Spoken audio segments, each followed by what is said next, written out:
Bom dia, meus irmãos, a graça e a paz do Senhor. Bem-vindos a mais essa aula da nossa EBD. Queria, antes da gente começar, fazer uma oração, convidar os irmãos aí para a gente estar orando juntos. Senhor, obrigado, Pai, por essa manhã, obrigado pela noite de descanso que o Senhor nos deu, obrigado por essa oportunidade de aprendermos sobre a Tua Palavra, sobre as Sagradas Escrituras. Pedimos que esse ensino, Pai, traga também transformação para as nossas vidas. Pedimos que o Teu Espírito Santo venha nos trazer entendimento nessa manhã, venha conduzir toda essa aula. No nome de Jesus Cristo é que nós oramos, Pai. Amém. Amém, irmãos? Nessa manhã nós vamos aprender sobre o livro do profeta Miqueias, e eu vou colocar aqui para vocês uma foto que eu consegui do profeta Miqueias. Vinícius, onde é que você conseguiu essa foto? No Google. Consegui lá no Google a foto do profeta e está aqui. Eu queria convidar vocês a comprarem essa ideia de que essa é a foto do profeta Miqueias, para a gente se aproximar um pouco mais dele.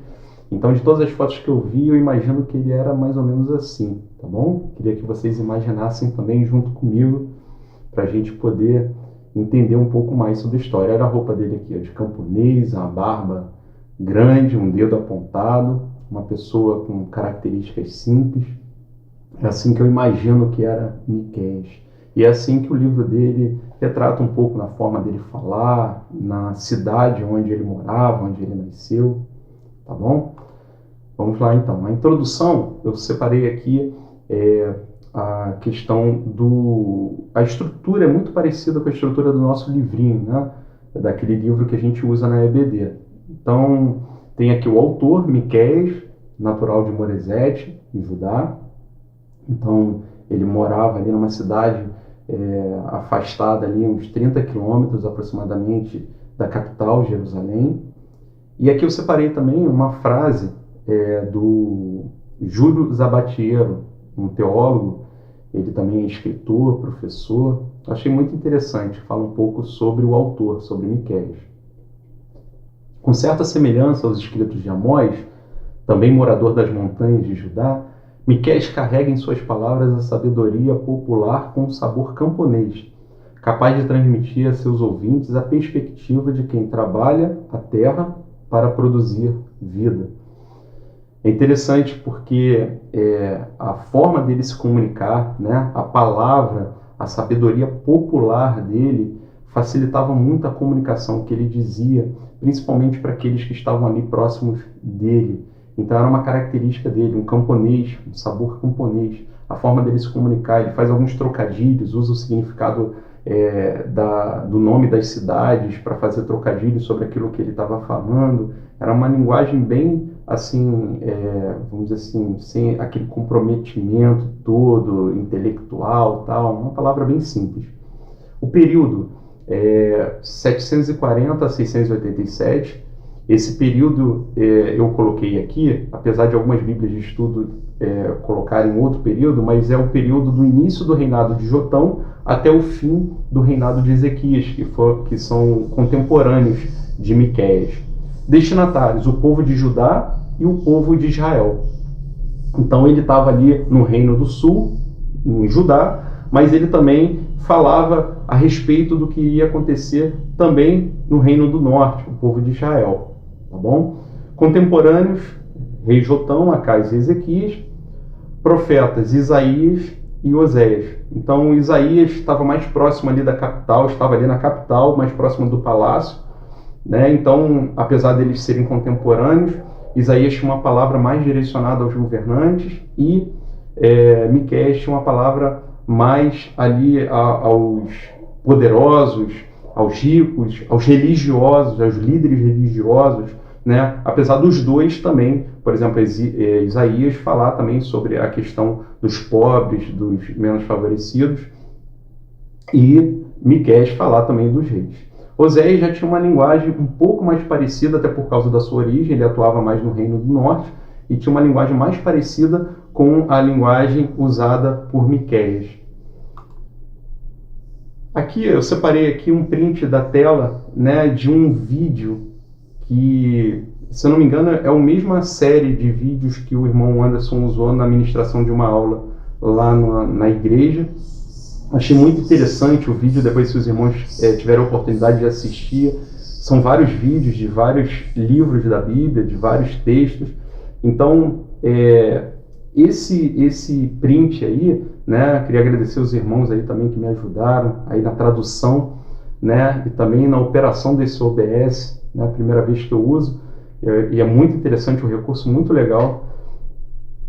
Aqui nós vemos aqui nessa foto o Reino do Norte e o Reino do Sul já dividido, né? O reino já dividido entre Norte e Sul. Nós vemos aqui a capital do Reino do Norte, Samaria, e nós vemos aqui a capital do Reino do Sul, Jerusalém. Aqui é a cidade, ó. Aqui é a cidade que Miqueias, que a gente falou, Moresete, a cidade que Miqueias nasceu e vivia. Aqui nós vemos o exército da Síria indo em direção ao Reino do Norte, o exército da Babilônia, que mais tarde tomaria e levaria para o cativeiro o povo. E aqui nós vemos aqui, ó, olha como é que está aqui os reis, olha como é que os reis estão aqui. Está todo mundo tranquilo, parece que está tudo indo bem. Mas Deus entra nessa história, entra nesse tempo para dizer que não estava nada indo bem. E ele usa o profeta Miqueias para dizer isso, né? Porque mais grave do que a invasão de outros exércitos, do que a tomada do povo e levar o povo para o cativeiro, né, do exílio, era o pecado que o povo estava vivendo. E aqui o profeta se posiciona, olha só, no versículo 8 do capítulo 3, eu queria convidar os irmãos aí a abrirem suas Bíblias para a gente ir acompanhando, tá bom? Miqueias é facinho de achar, vocês vão achar rápido, principalmente na Bíblia impressa. Quem está com o celular aí é covardia. Mas vamos lá. Mas quanto a mim, graças ao poder do Espírito do Senhor, estou cheio de força e de justiça para declarar a Jacó a sua transgressão e a Israel o seu pecado. Então, diante de todo esse cenário de corrupção, em que os reis estavam achando que estava tudo indo bem, ou queriam se enganar nesse sentido, ele entrou e disse, olha, eu estou cheio do Espírito do Senhor e eu não vou me calar. E eu vou declarar, da parte de Deus, é claro, mas a transgressão do povo, a transgressão de Israel, o pecado que vinha sendo mantido durante muitos anos. Esse afastamento de Deus. Aqui a gente continua essas fotos, do capítulo 1 ao 2, Deus aparece, como diz aqui, para julgar o seu povo. Vamos ler juntos aqui o versículo 3 e 4 do capítulo 1. Vamos acompanhar que vai ser muito interessante, porque eu não vou ler toda a Bíblia, mas esses versículos de cada capítulo, de cada slide que a gente vai mostrar, é interessante para a gente poder aprender. Porque eis, versículo 3 do capítulo 1, porque eis que o Senhor sai do seu lugar, ele desce e anda sobre os altos da terra. Os montes debaixo dele se derretem e os vales se fendem. São como a cera diante do fogo, como as águas que se precipitam num abismo. Então essa é a chegada de Deus, uma chegada, uma palavra assim, avassaladora, de ruína, de destruição. Aqui a figura retrata muito bem isso. Aqui tem as cidades que Miqueias citou, mais na frente ele vai citar essas cidades, Gate, Safir, Laquis, Adulam, Jerusalém sendo destruída. Então são palavras fortes, palavras pesadas, mas a gente vai ver que na estrutura do livro, ao longo do livro, a gente vai ver que as palavras de justiça, elas também são acompanhadas de palavras de esperança, de palavras de resgate, de palavras de amor de Deus pelo seu povo. Então, o livro todo vai mostrar a justiça e o resgate, a justiça e a misericórdia de Deus, né? O julgamento de Deus e o seu amor pelo seu povo. No próximo, a gente vai entender o porquê. Por que Deus chegou dessa forma? Por que a ira de Deus se acendeu? Por que o julgamento de Deus? Por que toda aquela destruição, aquela situação que o povo estava vivendo? Então aqui a gente tem uma figura que retrata muito bem o que acontecia na época, e temos aqui do lado esquerdo os líderes, né? E do lado direito os profetas. Aqui nós conseguimos ver, né, eles num patamar elevado, num palco, vamos dizer assim, e o povo aqui embaixo. Olha o povo, com cara de triste, sofrido. E uma questão que a gente pode ver aqui são valores aqui, né? Dinheiro, sacos de dinheiro aqui, muitos valores envolvidos. Esse tipo de opressão, né? Esse tipo de situação era o que incomodava muito Miqueias. Isso doía o coração dele e, mais ainda, o coração de Deus. O coração de Deus estava triste e ele estava já não se conformava mais, ele não podia mais deixar essa situação acontecer, e a gente vai ver que o julgamento dele era por amor ao seu povo.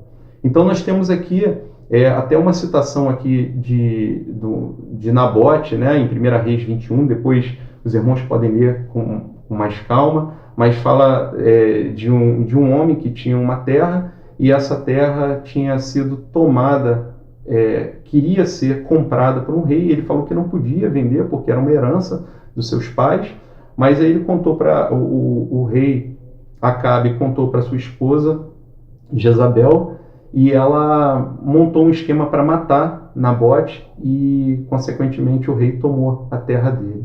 Então é uma citação que no versículo 2 do capítulo 2 diz, olha só que interessante, capítulo 2, versículo 2: cobiçam campos e apossam deles, cobiçam casas e as tomam.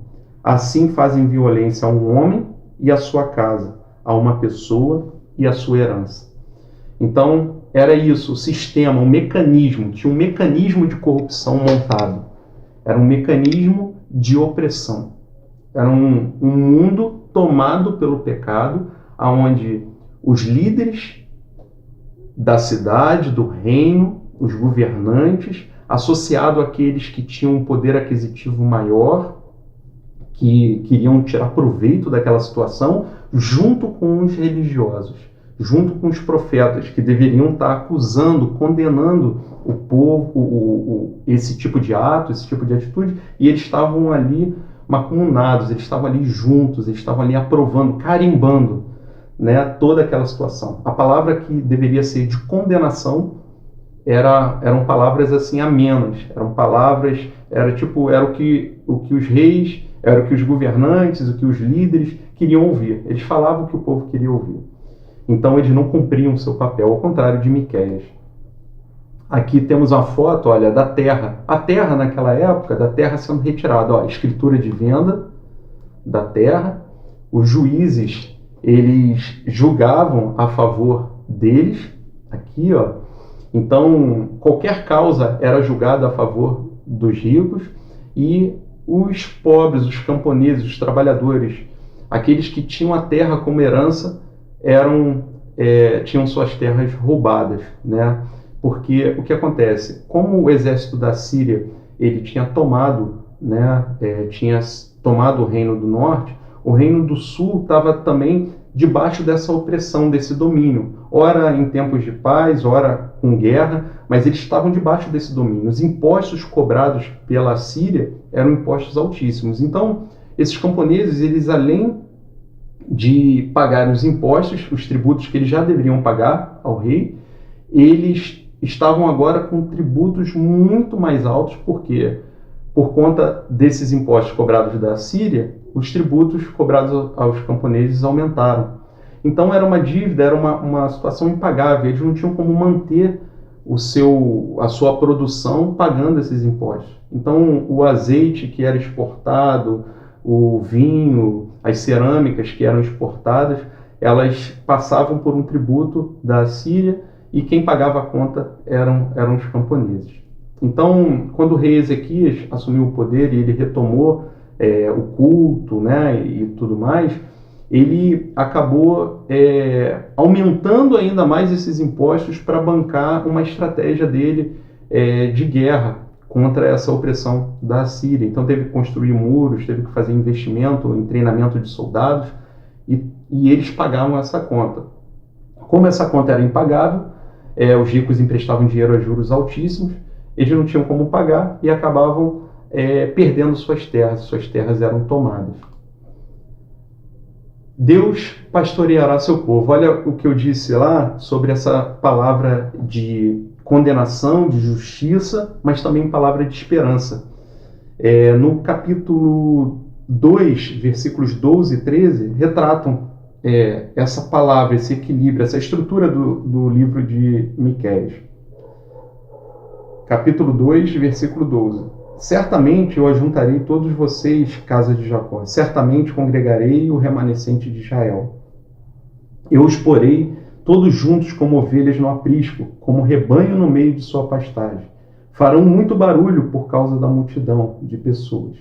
Diante deles virá o que abre caminho. Eles abrirão caminho, entrarão pelo portão e sairão por ele. E seu rei irá diante deles. Sim, o Senhor irá à frente deles. Então, aqui mostra uma palavra de esperança, de resgate do povo. No capítulo 4, de 1 a 7, fala sobre um povo remanescente restaurado, a paz na terra, e fala sobre a Nova Jerusalém. Nós vamos ler só o versículo 1 do capítulo 4. Capítulo 4, versículo 1. Nos últimos dias, o monte do templo do Senhor será estabelecido no alto dos montes e se elevará sobre as colinas, e para ele afluirão os povos. Então aqui já está falando mais uma palavra do que vai acontecer. Invasão, destruição, caos, mas também Deus está dizendo que um templo seria estabelecido, uma nova Jerusalém seria estabelecida e haveria paz na terra. No capítulo 4 ainda, do versículo 8 ao 13, nós temos aqui uma descrição do que iria acontecer, uma síntese, né, do que estava acontecendo e do que iria acontecer, a tomada da Síria, o exílio para a Babilônia e a restauração. Então, toda essa situação apontava para uma restauração. Todo esse caos que eles estavam vivendo apontava para uma restauração. E nós vamos ler agora no capítulo 5, versículo 2, algo que chama muita atenção por conta da exatidão da profecia, né? Essa profecia de Miqueias fala exatamente o local da onde nasceria o rei. Olha só, vamos lá, capítulo 5, versículo 2. E você, Belém Efrata, que é pequena demais para figurar como grupo de milhares de Judá, de você me sairá aquele que há de reinar em Israel, e cujas origens são desde os tempos antigos, desde os dias da eternidade. Aqui, Miqueias está falando, está profetizando, ele está falando do local exato. Esse local seria usado pelo nascimento, essa referência seria usada por eles. Eles iriam para Belém, da onde viria esse rei. Então, ele diz que desde os tempos antigos, a origem desse rei é desde os tempos antigos, né? Ou desde a fundação do mundo. Olha que profecia, né? Olha que notícia boa para esse povo. Essa é a verdadeira restauração do povo, um reino messiânico. No capítulo 5 ainda fala sobre esse enfrentamento do mal, de um reino que combate o mal e abençoa as pessoas, abençoa as nações. Aqui você vê imagens, né, ídolos sendo quebrados, aqueles que se aproveitavam fugindo, né, apavorados com a situação, e um povo abençoado. Do capítulo 6 ao capítulo 7, nós já estamos chegando no final, fala sobre as práticas, um pouco mais sobre as práticas econômicas injustas de Israel. Do capítulo 6, né, no capítulo 7, versículo 3, 7, versículo 3. As suas mãos são hábeis na prática do mal. As autoridades exigem, os juízes aceitam suborno, os poderosos manifestam os seus maus desejos. Então, aqui, mais uma vez, denuncia esse esquema montado entre o poder judiciário, entre os poderosos, os ricos, os religiosos. Então, você vê aqui uma balança, uma balança favorecendo, né, aquele que estava vendendo, aquele que estava comercializando. E a cara de triste aqui, ó, do pobre, da pessoa que estava precisando daquele recurso, né? Então, existia uma estrutura toda montada de corrupção. Uma estrutura que favorecia somente aqueles que eram os poderosos. E aqui nós temos o versículo-chave, aquele que é um versículo bastante conhecido desse livro, que é o versículo 8 do capítulo 6. Vamos ler juntos? Não precisa nem, podemos acompanhar, não sei se está dando para ler, daí na TV, né, na apresentação, mas se quiser pode acompanhar também pela Bíblia. Vamos lá. Ele já mostrou a você o que é bom e o que o Senhor pede de você: que pratique a justiça, ame a misericórdia e ande humildemente com o seu Deus. Então, aqui fica muito claro o que Deus exige do seu povo, o que Deus exige de cada um de nós: que pratique a justiça, que ame a fidelidade e ande humildemente com Deus. E sem andar humildemente com Deus, e sem caminhar, e sem esse relacionamento, dificilmente a gente vai ter essa prática de justiça e de fidelidade na vida do outro, na vida do próximo. No capítulo 7, no último capítulo, né, do versículo 8 ao 20, mostra aqui uma personificação de uma nação arrependida. Nós podemos ler aqui no capítulo 7, versículo 9, um pouco sobre essa imagem, o que retrata essa imagem aqui, essa imagem de arrependimento, de busca por ouvir o Senhor. Versículo 9 do capítulo 7 diz assim: sofrerei a ira do Senhor porque pequei contra ele, até que julgue a minha causa e execute o meu direito. Ele me levará para a luz e eu verei a sua justiça. Então, Israel, na figura de um homem, de uma pessoa, se arrependendo, se colocando diante do Senhor. E por que ter esperança diante desse arrependimento?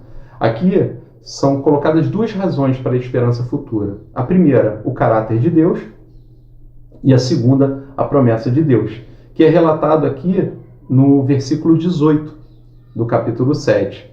Quem é comparável a ti, ó Deus, que perdoas o pecado e esqueces a transgressão do remanescente da sua herança? Então, o caráter de Deus é um caráter perdoador. É um caráter de quem perdoa e se esquece da transgressão daquele que se arrepende, que se coloca diante dele. E no segundo ponto, aqui no lado direito da tela, fala sobre as promessas de Deus. Mostrarás a fidelidade a Jacó e bondade a Abraão, conforme promete sob juramento aos nossos antepassados na antiguidade.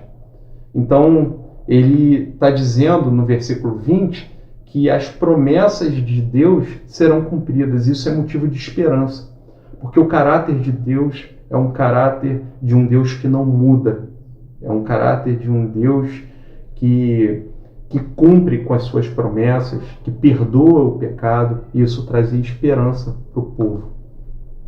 Então, para a gente concluir, já estamos terminando aqui o nosso tempo, entre anúncios de julgamento e consolo, Miqueias ensina o amor de Deus por seu povo e a maneira correta de agradar a Deus.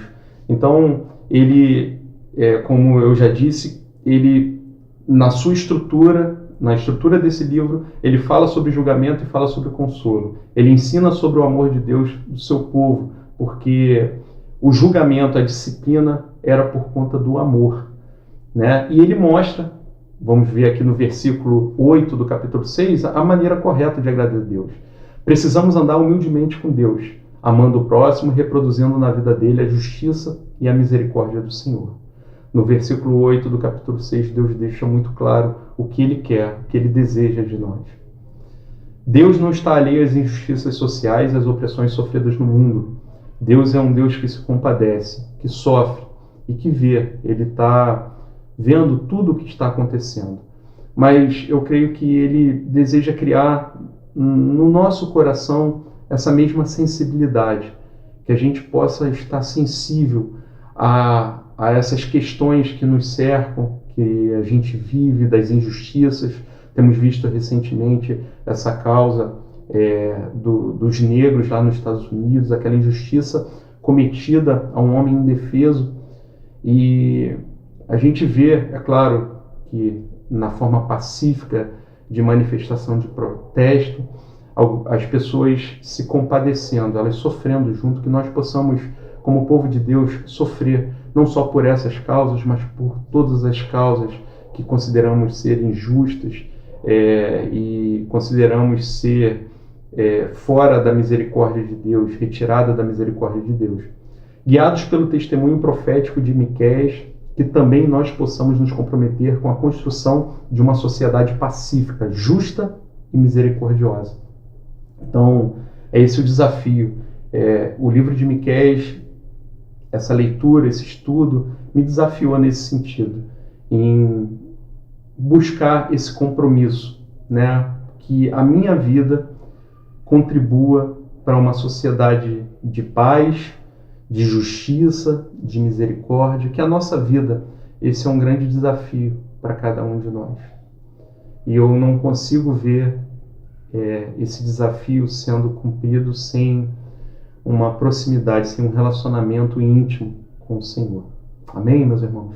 Que Deus nos abençoe, que Deus nos dê um tempo bom agora nos grupos aí de discussão, que a gente possa aprender mais e discutir mais sobre essa palavra.